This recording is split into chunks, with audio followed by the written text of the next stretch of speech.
Hello friends, welcome to my YouTube channel learn with Soni. तो friends, आज की video आप सभी के लिए काफ़ी ज़्यादा इंपॉर्टेंट होने वाली है, क्योंकि आज की वीडियो में मैं करंट अफेयर्स का काफ़ी ज़्यादा इंपॉर्टेंट टॉपिक का नाम है भारत में पहला 2024 से रिलेटेड मोस्ट इंपॉर्टेंट क्वेश्चन इस वीडियो में लेकर आई हूँ। तो अगर आप किसी भी एग्जाम की तैयारी करते हो ना, तो उसमें करंट अफेयर से क्वेश्चन जरूर पूछे जाते हैं। और भारत में पहला टॉपिक से जो है वो काफी ज्यादा क्वेश्चन पूछे जाते हैं। तो वीडियो को स्किप मत करिएगा, वीडियो को पूरा एंड तक जरूर देखिएगा।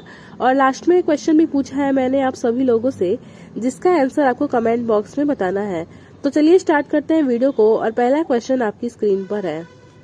आपका फर्स्ट क्वेश्चन है, जून 2024 में बेहतर न्याय प्रदान करने के लिए किस राज्य ने पहली गवाह संरक्षण योजना को मंजूरी दी है? ठीक है, तो वो राज्य कौन सा है? तो वो राज्य है आपका असम। ठीक है, असम के मुख्यमंत्री हिमंत बिस्वा शर्मा ने निष्पक्ष न्याय वितरण प्रणाली सुनिश्चित करने के लिए राज्य की पहली गवाह संरक्षण योजना को मंजूरी दी है। आपको बता दें, इस योजना का उद्देश्य गवाहों की सुरक्षा सुनिश्चित करना है। ठीक है, इससे क्या होगा कि इससे देश में दंडिक न्याय प्रणाली मजबूत होगी और राष्ट्रीय सुरक्षा में भी सुधार होगा। नेक्स्ट क्वेश्चन है, पहली बार मैनलैंड सीरो का फोटोग्राफिक दस्तावेजीकरण कहाँ किया गया है? ठीक है, तो कहाँ पे किया गया है? तो ये भी जो है वो असम में ही किया गया है। ठीक है, पहली बार मैनलैंड सीरो का फोटोग्राफिक दस्तावेजीकरण जो है वो असम में किया गया है। आपको बता दें, जैव विविधता संरक्षण के लिए एक महत्वपूर्ण विकास में असम के रायमोना राष्ट्रीय उद्यान में मैनलैंड सीरो का पहला फोटोग्राफिक साक्ष्य जो है वो दर्ज किया गया है। आपको बता दें, मैनलैंड सीरो क्या है? तो यह एक स्तनपायी प्राणी है जो बकरी और मृग के मिश्रित रूप में दिखता है। यहाँ पे उसकी फोटो भी दी गई है, यहाँ से आप उसको देख सकते हैं। यह जो है वो बकरी और जो मृग होता है उसका मिश्रित रूप में ये है। नेक्स्ट क्वेश्चन है, भारत के किस शहर में खगोलीय पर्यटकों को बढ़ावा देने के उद्देश्य से पहली नक्षत्र सभा का आयोजन किया गया है? तो कौन सा शहर है भारत का? तो वो है आपका मसूरी। उत्तराखंड का मसूरी शहर में खगोलीय पर्यटकों को बढ़ावा देने के उद्देश्य से पहली नक्षत्र सभा का आयोजन किया गया है। तो थर्ड नंबर क्वेश्चन का आपका राइट आंसर हो जाएगा ऑप्शन नंबर बी।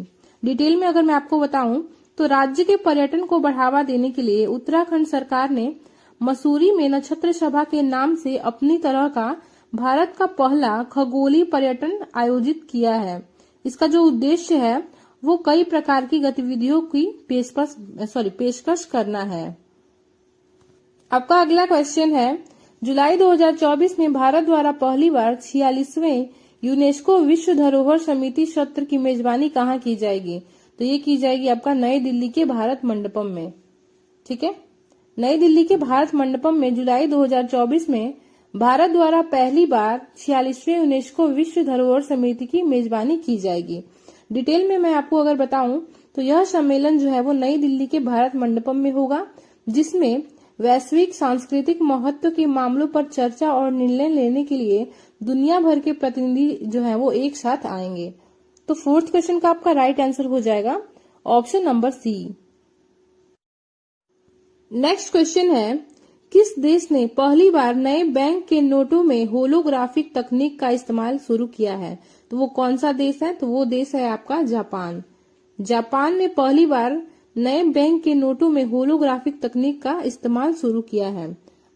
इसको डिटेल में मैं आपको अगर बताऊं, तो जापान ने मुद्रा डिजाइन में अपने नवीनतम नवाचार का अनावरण किया है, जिसमें नए बैंक के नोटों में होलोग्राफिक तकनीक शामिल किया है।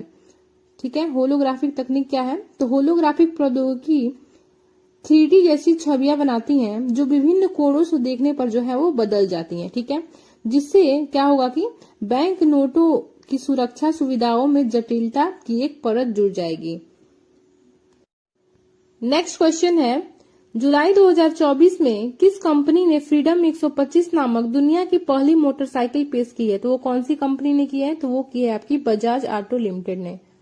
आपको बता दें, बजाज ऑटो लिमिटेड ने जुलाई 2024 में फ्रीडम 125 नामक दुनिया की पहली मोटरसाइकिल को लॉन्च किया है। तो सिक्स्थ क्वेश्चन का आपका जो राइट आंसर हो जाएगा वो हो जाएगा ऑप्शन नंबर सी। अगर मैं आपको डिटेल में बताऊं, तो बजाज ऑटो लिमिटेड ने दुनिया की पहली सीएनजी मोटरसाइकिल को लॉन्च किया है। याद रखिएगा, ये सीएनजी मोटरसाइकिल है। जो फ्रीडम 125 नामक मोटरसाइकिल है वो सीएनजी, दुनिया की पहली सीएनजी मोटरसाइकिल है। कंपनी ने इसे फ्रीडम 125 सीएनजी नाम दिया है। ठीक है, यह अभिनव वाहन ऑटोमोटिव क्षेत्र में पर्यावरणीय स्थिरता और लागत दक्षता की दिशा में एक महत्वपूर्ण कदम है। ठीक है, कंपनी ने इसमें हाइब्रिड सीएनजी टेक्नोलॉजी का इस्तेमाल किया है।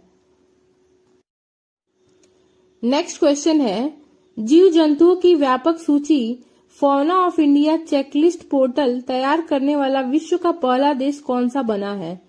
तो वो कौन सा देश है? तो वो है आपका अपना प्यारा देश भारत।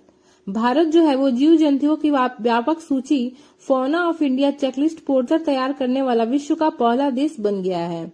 ठीक है, डिटेल में अगर मैं आपको बताऊं तो fauna of India checklist portal के जरिए सभी जीवों की सूची के वर्गीकरण में वैज्ञानिकों, शिक्षाविदों, शोधकर्ताओं, संरक्षण प्रबंधकों और नीति निर्माताओं को उल्लेखनीय मदद मिलेगी। ठीक है, और आपको बता दूं भारत अपनी संपूर्ण जीव जनसंख्या 1,04,561 प्रजातियों की चेकलिस्ट तैयार करने वाला विश्व का पहला देश बन गया है। ठीक है, याद रखिएगा, विश्व का पहला देश बन गया है भारत, जिसने जीव जंतुओं की व्यापक सूची तैयार की है, जिसे क्या कहते हैं, fauna of India checklist portal. Next question है, मई 2024 में दुनिया का पहला 6G डिवाइस किस देश ने लॉन्च किया है? तो कौन सा देश है? तो वो देश है आपका जापान। जापान देश ने मई 2024 में दुनिया का पहला 6G डिवाइस लॉन्च किया है। ठीक है, इसको अगर मैं आपको डिटेल में बता दूं तो दुनिया के पहले 6G डिवाइस को प्रोटोटाइप जापान देश ने पेश किया है।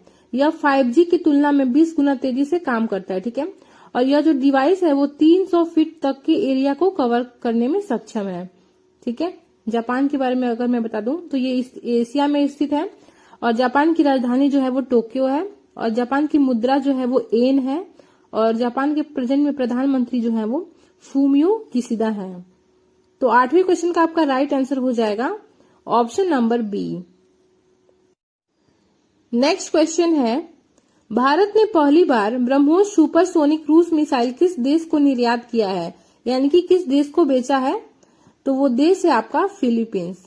भारत ने पहली बार फिलीपींस को ब्रह्मोस सुपरसोनिक क्रूज मिसाइल को बेचा है, यानी कि निर्यात किया है। तो 9th नंबर क्वेश्चन का आपका राइट आंसर हो जाएगा ऑप्शन नंबर ए। अगर मैं आपको डिटेल में बता दूं तो भारत ने जनवरी 2022 में फिलीपींस से ब्रह्मोस सुपर मिसाइल की बिक्री के लिए $375 मिलियन लिए थे, यानी कि 3,130 करोड़ रुपए की डील की थी। ठीक है, इन मिसाइलों की स्पीड जो है वो 2.8 मैक और जो मारक क्षमता है वो 290 किलोमीटर है। ठीक है, ब्रह्मोस जो है वो एक कम दूरी रैमजेट सुपरसोनिक क्रूज मिसाइल है।